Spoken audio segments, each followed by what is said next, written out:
Hello नमस्कार दोस्तों, इस वीडियो में हम डिस्कशन करेंगे एक प्रश्न के बारे में जो कि इंडियन पॉलिटी से संबंधित है।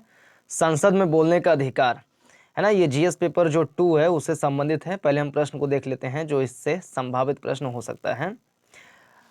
प्रश्न है, भारत में संसदीय प्रणाली के तहत संसद सदस्यों को मिलने वाले विशेषाधिकारों का संक्षिप्त परिचय देते हुए एक मजबूत लोकतांत्रिक व्यवस्था के लिए संसद सदस्यों को भाषण की स्वतंत्रता के अधिकार की समालोचनात्मक समीक्षा कीजिए। चलिए तो हम देखते हैं पहले यहाँ पे कि क्या है मसला वसला, चर्चा में क्यों है मुद्दा। हाल ही में संसद के बजट सत्र के दौरान राज्यसभा के विपक्ष के नेता द्वारा दिए गए भाषण के कुछ हिस्से को सभापति के आदेश के बाद संसद के रिकॉर्ड से हटा दिया गया। ठीक है, जो बजट सत्र था, तो बजट सत्र के दरमियान राज्यसभा में विपक्ष के नेता द्वारा दिए गए भाषण के कुछ हिस्से को सभापति के आदेश के बाद संसद के रिकॉर्ड से हटा दिया गया। तो जानते हैं सत्र क्या होता है। तो संसद समय समय पर विभिन्न सत्रों के लिए एकत्र होती है। विभिन्न सत्रों की शुरुआत, स्थगन तथा अवसान आदि से संबंधित विभिन्न नियम हैं, जिनमें से प्रमुख की चर्चा हम करते हैं। एक शब्द होता है सत्र आहूत करना। सत्र आहूत करना यानी कि समनिंग ऑफ द सेशन। तो संविधान के अनुच्छेद 85(1) में कहा गया है कि राष्ट्रपति समय समय पर संसद के प्रत्येक सदन को ऐसे समय और स्थान पर अधिवेशन के लिए बुलाएगा जिसे वह उचित समझे। फिर से आर्टिकल 85(1) में कहा गया है कि राष्ट्रपति प्रेसिडेंट ऑफ इंडिया समय समय पर संसद के प्रत्येक सदन को ऐसे समय और स्थान पर अधिवेशन के लिए बुलाएगा जिसे वह उचित समझे। इसमें यह भी कहा गया है कि संसद के 2 सत्रों के मध्य, तो संविधान में कहा गया, आर्टिकल 85(1) में कहा गया है कि संसद के 2 सत्रों के मध्य किसी भी स्थिति में 6 महीनों से अधिक का अंतराल नहीं होना चाहिए। इसका तात्पर्य है कि वर्ष में कम से कम 2 बार संसद का सत्र होना ही चाहिए। ध्यान देने योग्य बात है कि संसद का सत्र बुलाना राष्ट्रपति का विवेकाधिकार नहीं है। संसद का सत्र बुलाना राष्ट्रपति का विशेषाधिकार नहीं है। वह प्रधानमंत्री की सलाह के अनुसार ही संसद का सत्र बुलाता है। संसद के सत्र, सेशंस ऑफ द पार्लियामेंट क्या है।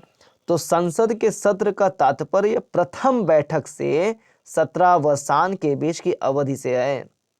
जो पहली बैठक होती, प्रथम बैठक से लेकर के 17वां सत्र का अवसान होने के बीच की जो अवधि है उसे कहा जाता है सत्र। तो संसद के सत्र का तात्पर्य प्रथम बैठक से 17वां यानी कि प्रोरोगेशन के बीच की अवधि से है। लोकसभा के मामले में कभी कभी ऐसा हो सकता है कि 17वां के लिए नियत तिथि से पहले ही राष्ट्रपति द्वारा लोकसभा विघटित कर दी जाए। ऐसी स्थिति में विघटन यानी डिसोल्यूशन की तिथि तक की अवधि को ही संसद का सत्र कहा जाएगा। किसी सत्र के दौरान प्रायः प्रत्येक कार्य दिवस पर सदन अपना कार्य करता है। सत्र के औपचारिक समापन अर्थात 17वां तथा नए सत्र की शुरुआत के बीच के कालखंड को अवकाश कहते हैं। भारत में साधारणतः 3 बार संसद के सत्र बुलाए जाते हैं। एक होता है बजट सत्र, ये होता है जनवरी से अप्रैल तक। तो जनवरी, फरवरी, मार्च, अप्रैल 4 महीना का होता है बजट सत्र। फिर होता है मॉनसून सत्र, ये होता है जुलाई से सितंबर, तो जुलाई, अगस्त, सितंबर, ये हो गया।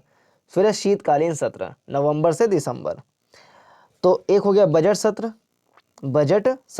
एक हो गया मॉनसून सत्र, एक हो गया शीतकालीन सत्र, विंटर सेशन। तो बजट सत्र पहला यही होता है बजट सत्र। तो जनवरी, फरवरी, मार्च, अप्रैल हो गया बजट सत्र। फिर जनवरी, फरवरी, मार्च, अप्रैल हो गया। तो मई, जून छुट्टी। फिर आ जाएगा जुलाई में मॉनसून सत्र, तो जुलाई, अगस्त, सितंबर 3 महीना हो गया मॉनसून सत्र। फिर अक्टूबर छुट्टी। फिर आ गया शीतकालीन सत्र नवंबर दिसंबर। तो फिर से हम देखते हैं बजट सत्र होता है 4 महीने का, जनवरी फरवरी मार्च अप्रैल। फिर आता है मानसून सत्र, तो अप्रैल के बाद मई जून छोड़ करके जुलाई अगस्त सितंबर 3 महीने का होता है मानसून सत्र। फिर अक्टूबर छोड़ करके नवंबर दिसंबर 2 महीना होता है विंटर सेशन शीतकालीन सत्र 2 महीने का। तो 4 महीने का बजट सत्र, 3 महीने का मानसून सत्र, 2 महीने का विंटर या शीतकालीन सत्र। तो 4 3 7 2 9, 9 महीना होता है काम और 3 महीना होता है छुट्टी। राष्ट्रपति का अभिभाषण प्रेसिडेंट्स एड्रेस, ये क्या होता है? तो लोकसभा के चुनावों के पश्चात पहले सत्र की शुरुआत पर तथा प्रत्येक वर्ष के पहले सत्र की शुरुआत के अवसर पर राष्ट्रपति दोनों सदनों को संयुक्त रूप से संबोधित करता है। राष्ट्रपति के इस संबोधन को राष्ट्रपति का अभिभाषण प्रेसिडेंट्स एड्रेस कहते हैं। यह राष्ट्रपति का व्यक्तिगत भाषण नहीं होता, इसे मंत्री परिषद द्वारा तैयार किया जाता है और इसमें सरकार की नीतियों तथा भावी कार्यक्रमों की चर्चा होती है। एक शब्द होता है lame duck session, lame duck session, ये क्या होता है? तो लेम डक सत्र का अर्थ है नई लोकसभा के चुनाव के बाद पुरानी लोकसभा का अंतिम सत्र के लिए बैठना। फिर से, लेम डक सत्र का अर्थ है नई लोकसभा के चुनाव के बाद पुरानी लोकसभा का अंतिम सत्र के लिए बैठना। इस बैठक में जो सदस्य नई लोकसभा के लिए नहीं चुने गए होते हैं उन्हें ही लेम डक कहा जाता है। मतलब लोकसभा का नया चुनाव हुआ है, तो नया लोकसभा के मेंबर्स आए हैं, तो उसमें तो कुछ ऐसे मेंबर होंगे जो पहली बार चुन करके आए हैं और कुछ ऐसे मेंबर होंगे जो पहले भी मेंबर थे वो भी आ गए हैं। तो लोकसभा के वे पुराने मेंबर जो नए लोकसभा में चुनकर नहीं आए हैं या उन्होंने चुनाव लड़ा ही नहीं है, तो उनका अंतिम बार जो बैठक होता है उसे कहते हैं लेम डक सेशन। तो नई लोकसभा के शुरुआत होने से पहले का पुरानी लोकसभा का जो अंतिम बैठक होता है उसे कहते हैं लेम डक सेशन। तो ये हो गया, हमने देखा सत्र के बारे में कुछ बातें। विपक्ष के नेता होते हैं, जो संसद है उसमें अलग अलग प्रकार के पदाधिकारी होते हैं, जैसे कि स्पीकर हो गए, लोकसभा का अध्यक्ष होता है स्पीकर, राज्यसभा का अध्यक्ष होता है सभापति होता है।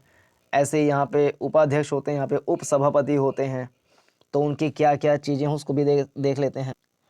जो लोकसभा के पदाधिकारी हैं, लोकसभा के पदाधिकारी जिनको कहा जाता है अध्यक्ष यानी कि स्पीकर, उनके बारे में देखते हैं कुछ बातें।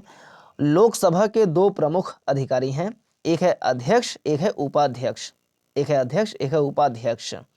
संविधान के अनुच्छेद 93 से लेकर के 97, अनुच्छेद 93 से लेकर के 97 तक अध्यक्ष और उपाध्यक्ष के बारे में बताया गया है। तो ध्यान रहे, अध्यक्ष और उपाध्यक्ष के बारे में बताया गया है 93 से लेकर के 97 के बीच में, 93 to 97 बताया गया है लोकसभा के अध्यक्ष और उपाध्यक्ष के बारे में। इन दोनों के अलावा एक पैनल भी नियुक्त किया जाता है जो आवश्यकता पड़ने पर इन अधिकारियों के कर्तव्यों का निष्पादन करता है। अब देखते हैं अध्यक्ष और उपाध्यक्ष के बारे में। फिर से देख लें, आर्टिकल 93 to 97 बताया गया है लोकसभा के अध्यक्ष और उपाध्यक्ष के बारे में। लोकसभा के सदस्य अध्यक्ष तथा उपाध्यक्ष को अपने में से ही चुनते हैं। तो ध्यान रहे, लोकसभा के अध्यक्ष हों चाहे लोकसभा के उपाध्यक्ष हों, दोनों का चुनाव करते हैं अपने से ही। जो मतलब लोकसभा के सदस्य हैं वो अपने लोगों में से ही चुनाव करते हैं। यानी लोकसभा के 543 मेंबर मिल करके आपस में वोटिंग करके चुनते हैं कि अध्यक्ष कौन होगा और उपाध्यक्ष कौन होगा। गौरतलब है कि राज्यसभा का सभापति यानी कि उपराष्ट्रपति राज्यसभा का सदस्य नहीं होता। जो स्पीकर है वो लोकसभा का मेंबर होता है, लेकिन जो राज्यसभा का सभापति है, देखिए भारत में जो उपराष्ट्रपति पद है आर्टिकल 63 के तहत, वही उपराष्ट्रपति राष्ट्रपति न रहने पर उसके स्थान पे काम करता है। लेकिन जब तक राष्ट्रपति है तब तक उपराष्ट्रपति का कोई काम है नहीं। तो उपराष्ट्रपति काहे हम बनाए फिर, तो उसको हम लगा देते हैं राज्यसभा के सभापति के रूप में। तो भारत का उपराष्ट्रपति ही राज्यसभा का पदेन सभापति माना जाता है, एक्स ऑफिसियो माना जाता है। तो राज्यसभा का सभापति अर्थात कि उपराष्ट्रपति राज्यसभा का सदस्य नहीं होता है, किंतु लोकसभा का अध्यक्ष लोकसभा का सदस्य होता है। ठीक, राज्यसभा का सभापति अर्थात उपराष्ट्रपति राज्यसभा का सदस्य नहीं होता है, किंतु लोकसभा का अध्यक्ष लोकसभा का सदस्य होता है। प्रत्येक आम चुनावों के पश्चात राष्ट्रपति द्वारा निर्धारित दिन लोकसभा अपने अध्यक्ष का चुनाव करती है। फिर से, प्रत्येक आम चुनावों के पश्चात राष्ट्रपति द्वारा निर्धारित दिन लोकसभा अपने अध्यक्ष का चुनाव करती है। उपाध्यक्ष का चुनाव अध्यक्ष द्वारा निर्धारित तारीख को होता है। मतलब लोकसभा में जो स्पीकर होंगे उनका चुनाव जो होना है स्पीकर का, उसके डेट निर्धारित करेंगे प्रेसिडेंट ऑफ इंडिया। फिर उपाध्यक्ष का चुनाव किस डेट को होगा वो डिसाइड करेंगे स्पीकर। तो president decides the date of election of speaker and speaker decides the date of election of उपाध्यक्ष। ठीक है, लोकसभा अध्यक्ष या उपाध्यक्ष को अपना पद संभालने के लिए ना तो कोई शपथ लेनी पड़ती है और ना ही कोई प्रतिज्ञा करनी पड़ती है। तो लोकसभा का अध्यक्ष या लोकसभा का उपाध्यक्ष को अपना पद संभालने के लिए ना तो कोई शपथ लेनी पड़ती है और ना ही कोई प्रतिज्ञा लेनी पड़ती है। लो, इनको शपथ नहीं लेना पड़ता है। संविधान की तीसरी अनुसूची, संविधान में 12 अनुसूचियां हैं, उसमें से जो तीसरी अनुसूची है, संविधान की तीसरी अनुसूची में उनसे संबंधित किसी भी शपथ या प्रतिज्ञान का उल्लेख नहीं है। तो ध्यान रहे कि जो तीसरी अनुसूची है वो शपथ के बारे में बताया गया है। जो अलग अलग पदाधिकारी हैं, राष्ट्रपति हैं, सर्वोच्च न्यायालय का न्यायाधीश हैं, प्रधानमंत्री हैं, मंत्री हैं, राज्यपाल हैं, मुख्यमंत्री हैं, बहुत सारे जो अधिकारी हैं, उनको उनका शपथ क्या होगा, शपथ का स्टेटमेंट क्या होगा, तो वो बताया गया है अनुसूची 3 में। तो अनुसूची 3 संबंधित है किससे? शपथ से। तो शपथ 3 उसमें लेटर है, शपथ तो 3 में बताया गया है। तो शपथ का उल्लेख है अनुसूची 3 में। तो संविधान की तीसरी अनुसूची में उनसे संबंधित किसी भी शपथ या प्रतिज्ञान का उल्लेख नहीं है। वे लोकसभा का सदस्य होने के नाते ही शपथ लेते हैं। ठीक है, क्योंकि वो लोकसभा के सदस्य हैं ही, उसी में से एक बन जाता है स्पीकर, एक बन जाता है उपाध्यक्ष। तो लोकसभा का मेंबर होने के नाते वो शपथ ऑलरेडी ले चुके हैं। तो स्पीकर बनने के लिए या जो हम कह लें उपाध्यक्ष बनने के लिए अलग से कोई प्रतिज्ञा का प्रावधान नहीं है। तो वे लोकसभा का सदस्य होने के नाते ही शपथ लेते हैं। अध्यक्ष या उपाध्यक्ष होने के नाते अलग से कोई शपथ नहीं लेना होता है। यदि कभी लोकसभा के अध्यक्ष का पद रिक्त हो तो उपाध्यक्ष उसकी भूमिका का निर्वाह करता है। यदि उपाध्यक्ष का पद भी रिक्त हो तो लोकसभा का ऐसा सदस्य जिसे राष्ट्रपति नियुक्त करें इस पद का निर्वाह करेगा। और ये बात कहा गया है आर्टिकल 95 क्लॉज 1 में कि अगर अध्यक्ष नहीं है तो उपाध्यक्ष काम करेगा, उपाध्यक्ष नहीं है तो राष्ट्रपति ऐसे व्यक्ति को नियुक्त करेगा जो उस पद का निर्वहन करे। तो ये बात है आर्टिकल 95 क्लॉज 1 में। फिर से आर्टिकल 93 से लेकर के 97 तक बताया गया है लोकसभा के अध्यक्ष और उपाध्यक्ष के विभिन्न प्रावधानों से संबंधित बात की गई है। और आर्टिकल 95(1) में क्या कहा गया है कि अध्यक्ष नहीं होगा तो उपाध्यक्ष काम करेगा, उपाध्यक्ष नहीं होगा तो राष्ट्रपति ऐसे व्यक्ति को जो उस पद के लिए काम करे, निर्वहन करे उस पद का, तो वो सेलेक्ट कर सकते हैं। जहां तक लोकसभा की बैठकों के संचालन का प्रश्न है, सामान्यतः अध्यक्ष ही उसका संचालन करता है और यदि वह ना हो तो उपाध्यक्ष उसकी भूमिका निभाता है। सामान्य व्यवहार में यह संभव नहीं होता कि केवल ये दोनों व्यक्ति लोकसभा की सभी कार्यवाहियों का संचालन कर सकें। अनुच्छेद 95(2) में कहा गया है कि अध्यक्ष और उपाध्यक्ष की अनुपस्थिति में अध्यक्ष के रूप में वह व्यक्ति कार्य करेगा जो लोकसभा द्वारा इस कार्य हेतु निर्दिष्ट किया गया हो। लोकसभा अपनी प्रक्रिया संबंधी नियमावली रूल ऑफ प्रोसीजर के नियम 9 के अनुसार, है ना, लोकसभा का जो रूल है तो रूल नंबर 9 के अनुसार एक सूची बनाती है जिसमें अधिकतम 10 सदस्यों के नाम होते हैं। अध्यक्ष तथा उपाध्यक्ष की अनुपस्थिति में इस सूची में शामिल सदस्य अध्यक्ष की भूमिका का निर्वाह करते हैं। भूमिका का निर्वाह करते समय उन्हें वे सभी शक्तियां प्राप्त होती हैं जो लोकसभा अध्यक्ष को दी गई हैं। तो फिर से लोकसभा का रूल नंबर 9 है, उसमें कहा गया है कि 10 लोगों की एक सूची होगी। अगर अध्यक्ष नहीं है, उपाध्यक्ष दोनों नहीं है, तो इन 10 में से ऊपर से 1 2 3 जो नाम है तो पहला नंबर को बना दिया जाएगा अध्यक्ष उस टाइम के लिए। ये भी नहीं है तो दूसरे नंबर को, तीसरे नंबर को, ऐसे करके बना दिया जाएगा। अब देखें जो ये अध्यक्ष हैं, उपाध्यक्ष हैं, इनको हटाने से संबंधित क्या प्रक्रिया है। लोकसभा के अध्यक्ष और उपाध्यक्ष के कार्यकाल की अवधि अलग से निर्धारित नहीं है। साधारण स्थितियों में वे अपने पदों पर तब तक बने रहते हैं जब तक वह लोकसभा का विघटन नहीं होता, किंतु कुछ ऐसी स्थितियां हो सकती हैं जब वे लोकसभा की अवधि के दौरान ही अपने पद से मुक्त हो जाएं। ऐसी स्थितियां संविधान के अनुच्छेद 94 में बताई गई हैं, मतलब कि उनकी पद मुक्ति से संबंधित क्या बातें हैं तो 94 में बताई गई हैं। यदि वे लोकसभा के सदस्य ना रहें, यानी अगर लोकसभा के सदस्य नहीं रह गए हैं तो उनकी जो अध्यक्षता है वो समाप्त मानी जाएगी।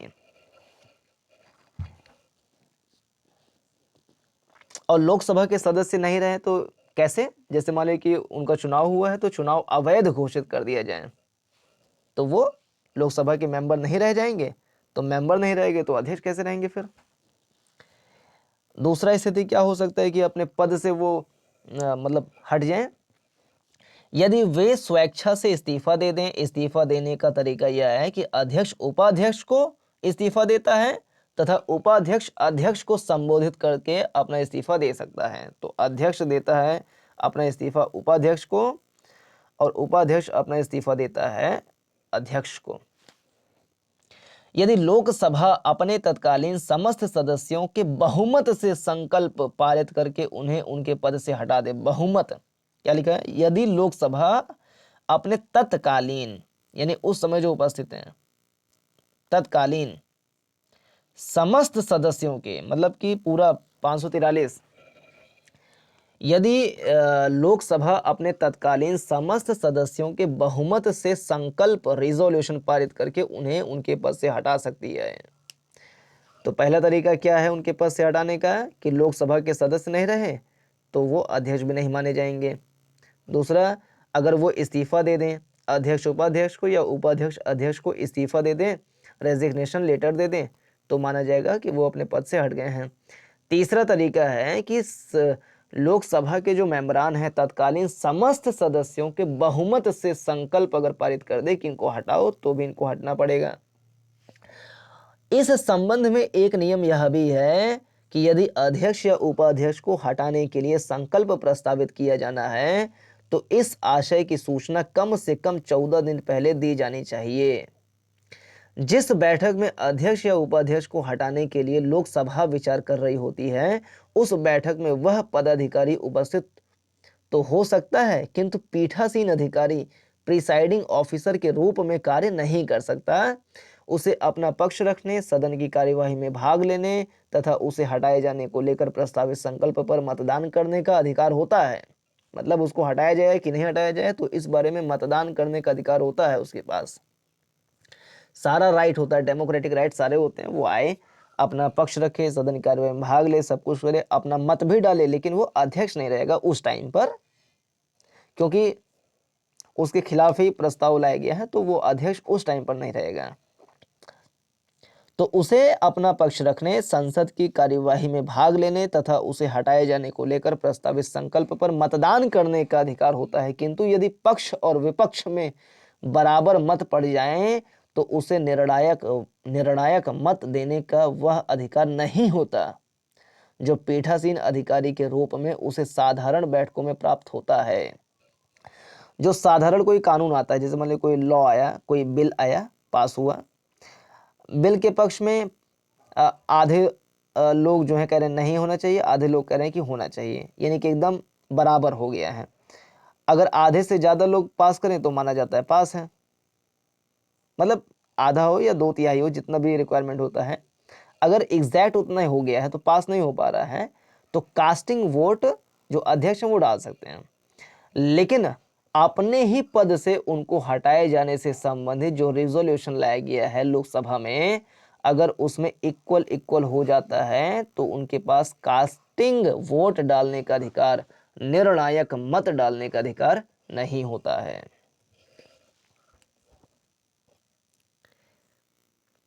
तो ये रहा इसके बारे में कुछ बातें।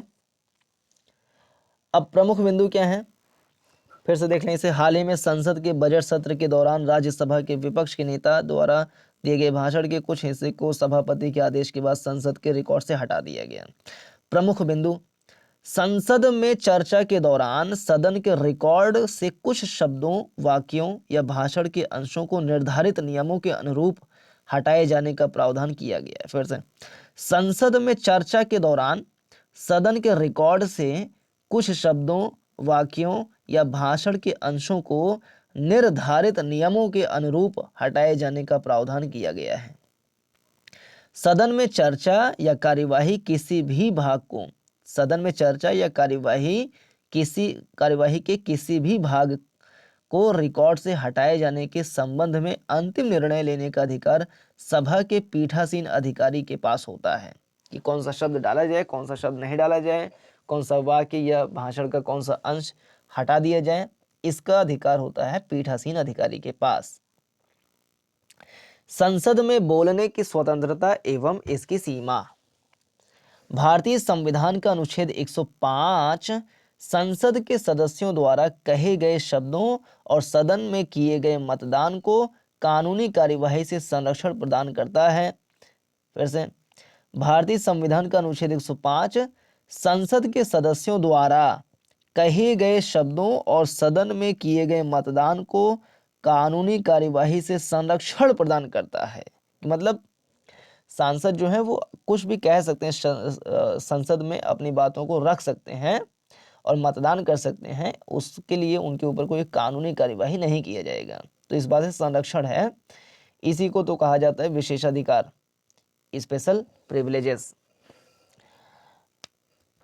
यह स्वतंत्रता संसदीय प्रणाली के कामकाज में निष्पक्षता सुनिश्चित करने हेतु एक मूलभूत आवश्यकता है। संविधान के अनुच्छेद 105(2) के अनुसार संसद में या उसकी किसी समिति में संसद के किसी सदस्य द्वारा, है ना, संविधान के अनुच्छेद 105(2) के अनुसार संसद में या संसद की किसी समिति में संसद के किसी सदस्य द्वारा कही गई किसी बात या दिए गए किसी मत के संबंध में उसके विरुद्ध किसी न्यायालय में कोई कार्यवाही नहीं की जाएगी और किसी व्यक्ति के विरुद्ध संसद के किसी सदन के प्राधिकार द्वारा तथा किसी व्यक्ति के विरुद्ध संसद के किसी सदन के प्राधिकार द्वारा या उसके अधीन किसी प्रतिवेदन, पत्र, मतों या कार्यवाहियों के प्रकाशन के संबंध में इस प्रकार की कोई कार्यवाही नहीं की जाएगी। तो ये विशेषाधिकार दिया गया है। संसद में सदस्यों को बोलने की स्वतंत्रता के प्रावधान के इतिहास को ब्रिटिश संसद से जोड़कर देखा जाता है। ब्रिटिश संसद में वर्ष 1688 में बिल ऑफ राइट्स नामक कानून में इस स्वतंत्रता को संहिताबद्ध किया गया था। तो 1688 में बिल ऑफ राइट्स आया था जिसमें ये बात को संहिताबद्ध किया गया था कि विशेषाधिकार होना चाहिए संसद में सांसदों को बोलने के लिए। संसद में बोलने के अधिकार पर अंकुश। भारत में पहली बार वर्ष 1919 के भारत सरकार अधिनियम के तहत सेंट्रल लेजिस्लेटिव असेंबली के लिए निर्दिष्ट नियमों में सदन में सदस्यों को अपने भाषणों में कुछ मामलों पर टिप्पणी करने से रोकने का प्रावधान किया गया। फिर से, भारत में संसद में बोलने के अधिकार पर अंकुश।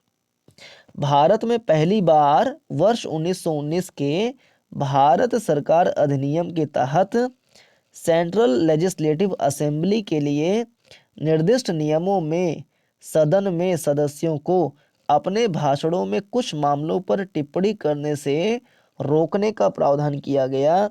इसके तहत अदालतों के समक्ष लंबित मामलों का उल्लेख न करना माने जो संसद के सदस्य हैं वो क्या क्या नहीं कर सकते हैं, तो ऐसे मामलों पर टिप्पणी नहीं कर सकते हैं जो मामले अदालत में लंबित हैं, अदालत में चल रही बातें आप यहाँ पर डिस्कशन उसमें नहीं कर सकते हैं। और अन्य सदस्यों के खिलाफ व्यक्तिगत आरोप न लगाना, है ना, जो पर्सनल या इंडिविजुअल कमेंट होता है वो नहीं कर सकते। तो ये पहला जो प्रयास था 1919 में, उसकी बात बता रहे हैं। उच्च कार्यालयों जैसे राजा, गवर्नर जनरल के आचरण पर टिप्पणी न करना तथा देशद्रोही अपमानजनक शब्दों का प्रयोग न करना शामिल है। तो देशद्रोही अपमानजनक शब्द जो उच्च कार्यालय हैं उनके बारे में टिप्पणी करना, और जो केस न्यायालय में लंबित हैं, चल रहे हैं, विचाराधीन हैं, तो उस पर भी कमेंट ना करना, ये सारे बात पहली बार किया गया था भारत सरकार अधिनियम 1919 में। ठीक है। संसद में भाषण की स्वतंत्रता। संसद में भाषण की स्वतंत्रता संसद सदस्य का सबसे महत्वपूर्ण विशेषाधिकार है, जो केवल सदन चलाने और सदन के नियमों से संबंधित संविधान के अन्य प्रावधानों के अधीन है। लोकसभा की प्रक्रिया एवं कार्य संचालन के नियम 380 और राज्यसभा के नियम 261 संसद के दोनों सदनों के पीठासीन अधिकारियों को वाद विवाद में प्रयुक्त किसी भी ऐसे शब्द को हटाने का अधिकार देते हैं जो अपमानजनक, असंसदीय, अभद्र या अशोभनीय हो। तो ये बड़ा इंपॉर्टेंट, इसको रट्टा मान ले। लोकसभा की प्रक्रिया एवं कार्य संचालन के नियम 380। तो लोकसभा के नियम 380 और राज्यसभा के नियम 261। ठीक है। लोकसभा के नियम 380 और राज्यसभा के नियम 261 के द्वारा जो पीठासीन अधिकारी हैं वो जो डिस्कशंस होती हैं उसमें से किसी शब्द को हटा सकते हैं अगर वो शब्द अपमानजनक है, असंसदीय है, अभद्र या अशोभनीय है, तो पीठासीन अधिकारी के पास ये अधिकार होता है। तो देखें, लोकसभा के पास है नियम नंबर 380 के तहत और राज्यसभा के पास है नियम नंबर 261 के तहत कि जो पीठासीन अधिकारी हैं वो असंसदीय, अशोभनीय, अभद्र, अपमानजनक शब्दों को हटा सकते हैं। तो नियम 380 लोकसभा, 261 राज्यसभा। सदन के रिकॉर्ड से निकाले जाने के बाद ऐसे शब्द को किसी भी समाचार पत्र या ऑनलाइन प्लेटफॉर्म पर प्रकाशित नहीं किया जा सकता। हालांकि यदि कोई व्यक्ति या संस्था उन्हें बाद में प्रकाशित करता है तो वे सदन के विशेषाधिकार के उल्लंघन के लिए उत्तरदायी होंगे। असंसदीय शब्द, अनपार्लियामेंट्री वर्ड्स, ये क्या होता है? भारतीय संसद के पीठासीन अधिकारियों, लोकसभा के अध्यक्ष और राज्यसभा के सभापति द्वारा वर्षों से अंग्रेजी और अन्य भारतीय भाषाओं में बड़ी संख्या में ऐसे कुछ शब्दों को चिन्हित किया गया जो असंसदीय पाए गए हैं, अनपार्लियामेंट्री पाए गए हैं। इन असंसदीय शब्दों, अभिव्यक्तियों को संसद के रिकॉर्ड से बाहर रखा जाता है। लोकसभा सचिवालय ने असंसदीय अभिव्यक्तियों का एक संकलन प्रकाशित किया गया है। लोकसभा सचिवालय ने असंसदीय अभिव्यक्तियों का एक संकलन प्रकाशित किया है। इस पुस्तक में ऐसे शब्द या अभिव्यक्तियां हैं जिन्हें अधिकांश संस्कृतियों में असभ्य या अपमानजनक माना जाएगा। व्यक्तिगत आरोप। लोकसभा का नियम 353 सदन में चर्चा के दौरान सदस्यों द्वारा दूसरे संसद सदस्यों या किसी बाहरी व्यक्ति पर आरोप लगाने के मामलों को विनियमित करता है। इसके अनुसार सदन के किसी सदस्य द्वारा किसी भी व्यक्ति या मंत्री के खिलाफ मानहानिकारक या आपत्तिजनक प्रकृति का कोई आरोप लगाने से पहले अध्यक्ष और संबंधित मंत्री को अग्रिम नोटिस नहीं देना आवश्यक है, जिससे संबंधित मंत्री अपने ऊपर लगे आरोप की जांच कर सकें तथा सदन में सांसद द्वारा आरोप लगाने पर तथ्यों के साथ सामने रख सकें। यहाँ यह भी ध्यान रखना आवश्यक है कि जिस आरोप के लिए अग्रिम सूचना आदि की आवश्यकता होती है वह मानहानिकारक या आपत्तिजनक प्रकृति का है। इसका अर्थ है कि यदि आरोप ना तो मानहानिकारक है और न ही अभियोगात्मक, तो उन मामलों में उपरोक्त नियम लागू नहीं होगा। हालांकि अध्यक्ष किसी भी समय किसी भी सदस्य को ऐसा कोई आरोप लगाने से रोक सकता है। यदि अध्यक्ष की राय है कि ऐसा आरोप सदन की गरिमा के लिए अपमानजनक है या लोकहित में नहीं है, तो वो रोक सकता है। वहीं पर प्रधानमंत्री के विरुद्ध आरोप। किसी मंत्री या प्रधानमंत्री पर आरोप लगाना एक गंभीर मामला माना जाता है, इसलिए पीठासीन अधिकारियों द्वारा पूर्व में कुछ शर्तों का निर्धारण किया गया है, जिसके तहत यदि कोई सांसद सरकार के एक मंत्री के खिलाफ आरोप लगाता है, उसे आरोप के तथ्यात्मक आधार के बारे में सुनिश्चित होना चाहिए और उसे अपनी जिम्मेदारी लेनी चाहिए। यदि सांसद इस शर्त का अनुपालन करता है तो आरोप को सदन की कार्यवाही के रिकॉर्ड पर रहने दिया जाएगा। अपवाद एवं चुनौतियां। संसद की कार्यवाही से किसी भी शब्द या भाषण को तभी हटाया जा सकता है जब उसमें उल्लिखित आरोप मानहानिकारक या आपत्तिजनक प्रकृति के हों। ध्यातव्य है कि भारतीय दंड संहिता की धारा 499 के अनुसार सार्वजनिक कार्य के निर्वहन में लोक सेवक के आचरण या उसके चरित्र, जहां तक उस आचरण में उसका चरित्र प्रकट होता है, के संबंध में सद्भावपूर्ण कोई भी राय व्यक्त करना या बयान देना मानहानि की श्रेणी में नहीं आता है। अर्थात यदि सदन में किसी लोक सेवक मंत्री के खिलाफ ऐसा बयान दिया जाता है तो वह नियम 353 या नियम 380 के तहत कार्यवाही के दायरे में नहीं आएगा। लाइव प्रसारण। सूचना प्रौद्योगिकी विकास ने संसद की कार्यवाही के लाइव प्रसारण को संभव बनाया है। हालांकि इसने लोगों तक सदन की चर्चा की पहुंच पर नियंत्रण की शक्ति को सीमित किया है। उदाहरण के लिए, जब संसद की कार्यवाही का सीधा प्रसारण होता है तो लोग उसे देखने और रिकॉर्ड करने के साथ सोशल मीडिया पर शेयर भी करते हैं। ऐसे में जब तक संसद अपने रिकॉर्ड को अपडेट करती है तब तक हटाए गए हिस्सों को सोशल मीडिया पर व्यापक रूप से प्रसारित साझा किया जा चुका होता है। यह संसदीय रिकॉर्ड में दर्ज भाषणों और सार्वजनिक रूप से उपलब्ध उसके ऑनलाइन संस्करण के बीच अंतर उत्पन्न करता है। आगे की राह। एक मजबूत लोकतंत्र एवं संसदीय व्यवस्था की निष्पक्षता के लिए सदन में सदस्यों की अभिव्यक्ति की स्वतंत्रता को सुनिश्चित करना बहुत ही आवश्यक है। साथ ही संसद सदस्यों को सदन की कार्यवाही के सुचारू संचालन एवं सदन की गरिमा को ध्यान में रखते हुए निर्धारित नियमों का पालन करना चाहिए। इसके अतिरिक्त सदन के रिकॉर्ड से किसी भी भाषण के कुछ हिस्से या शब्दों को हटाने से पहले यह सुनिश्चित किया जाना आवश्यक है कि क्या भाषण में शामिल शब्द मानहानिकारक या आपत्तिजनक हैं या केवल आलोचनात्मक टिप्पणियां हैं।